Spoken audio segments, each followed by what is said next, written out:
Bonjour, je suis Antoine Amiel et j'ai créé une startup qui s'appelle Learn Assembly, qui a pour objectif de démocratiser l'entrepreneuriat et de permettre à n'importe qui de se former au métier du web.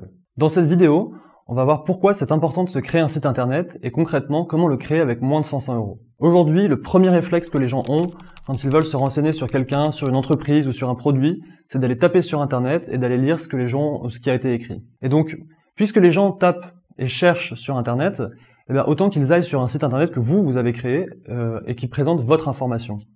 Un site internet, c'est un peu comme une carte de visite en ligne, une carte de visite personnalisée. Avant de créer un site internet, il faut d'abord se poser quelques questions.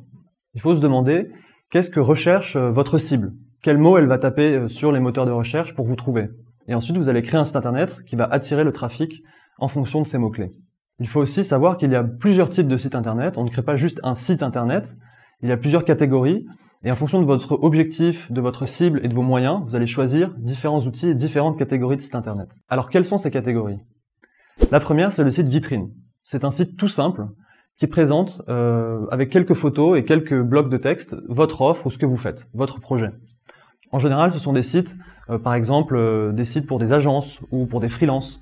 Ce sont des sites où il y a par exemple une ligne avec vos clients et votre portfolio, une ligne sur qui vous êtes, un bloc de contact, quelques photos et c'est tout. Il y a aussi des sites e-commerce. Le but des sites e-commerce, c'est de vendre des produits en ligne. Pour créer un site e-commerce, il faut obéir à un certain nombre de codes. Vous allez avoir une belle page d'accueil et ensuite des fiches, des pages produits qui vont présenter les différents produits que vous voulez vendre.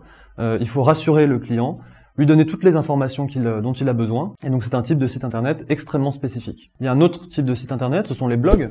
Ce sont simplement des pages où vous vous exprimez, où vous écrivez des articles ou partagez des photos avec votre communauté.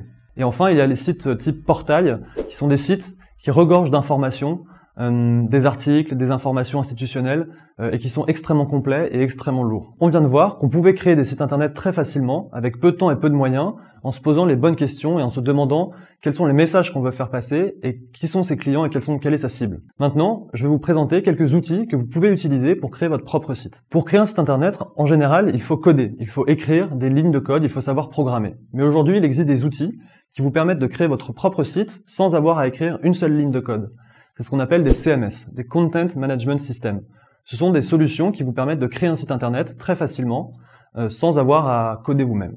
Concrètement, après avoir choisi votre nom de domaine en .fr et avoir choisi un nom qui correspond à votre objectif, vous vous inscrivez sur les CMS et vous pouvez choisir parmi plusieurs types de design, un design qui vous correspond, et commencer à créer votre site. Le CMS le plus utilisé aujourd'hui, c'est WordPress. Il y a près de 20 millions de sites internet qui sont sur WordPress, et 50% des nouveaux sites qui sont créés sur WordPress.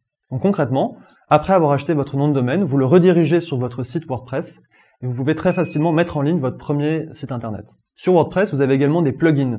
Si vous voulez faire de l'e-commerce, vous pouvez acheter un plugin e-commerce comme WooCommerce qui vous permet de vendre en ligne. Si vous voulez faire du crowdfunding, c'est-à-dire demander à des particuliers de financer votre projet, vous pouvez acheter un plugin crowdfunding et le mettre sur votre site WordPress. Vous avez également d'autres outils qui vous permettent de créer des sites internet, des sites vitrines, comme par exemple Strikingly ou Peacock.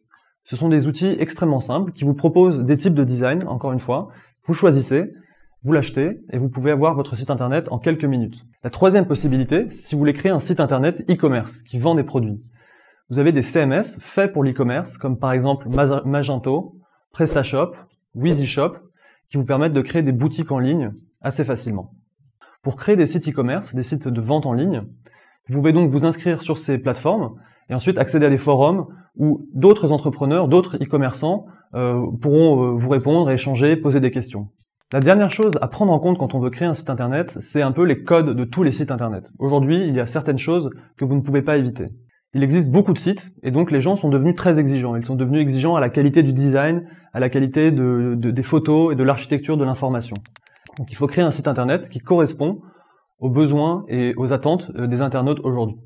Alors voici quelques-unes des informations que vous devez absolument mettre sur votre site internet. La première règle, quand on arrive sur un site internet, c'est qu'on comprenne immédiatement de quoi il s'agit. Beaucoup d'internautes arrivent sur des sites et repartent tout de suite, sans même avoir cliqué sur l'une des pages. C'est ce qu'on appelle le taux de rebond. Il faut faire en sorte que votre taux de rebond soit le plus faible possible. Il faut faire en sorte que l'information, les textes, les photos, les phrases qui arrivent sur la page d'accueil de votre site donne envie de cliquer et d'y passer du temps. Il faut ensuite qu'on trouve tout de suite l'information qu'on cherche. Si vous êtes sur un site marchand, il va falloir que les internautes puissent aller dans un moteur de recherche ou alors utiliser des filtres sur la gauche pour choisir le bon produit et l'acheter facilement.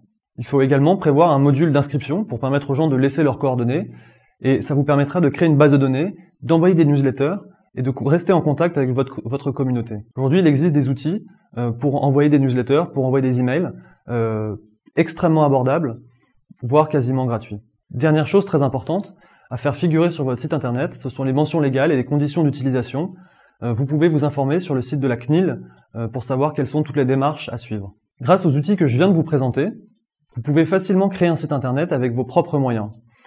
Il vous faudra un peu de temps, un peu d'énergie pour prendre en main ces solutions, mais vous allez vous apercevoir que sans être forcément développeur ou technicien, vous allez pouvoir créer quelque chose qui vous permet d'avoir votre premier site internet. Mais avant tout, posez-vous les bonnes questions, réfléchissez à l'information que vous voulez mettre sur votre site, et puis pensez à le mettre à jour régulièrement pour qu'il continue à être bien référencé par les moteurs de recherche et que les gens continuent à revenir. Bonne chance!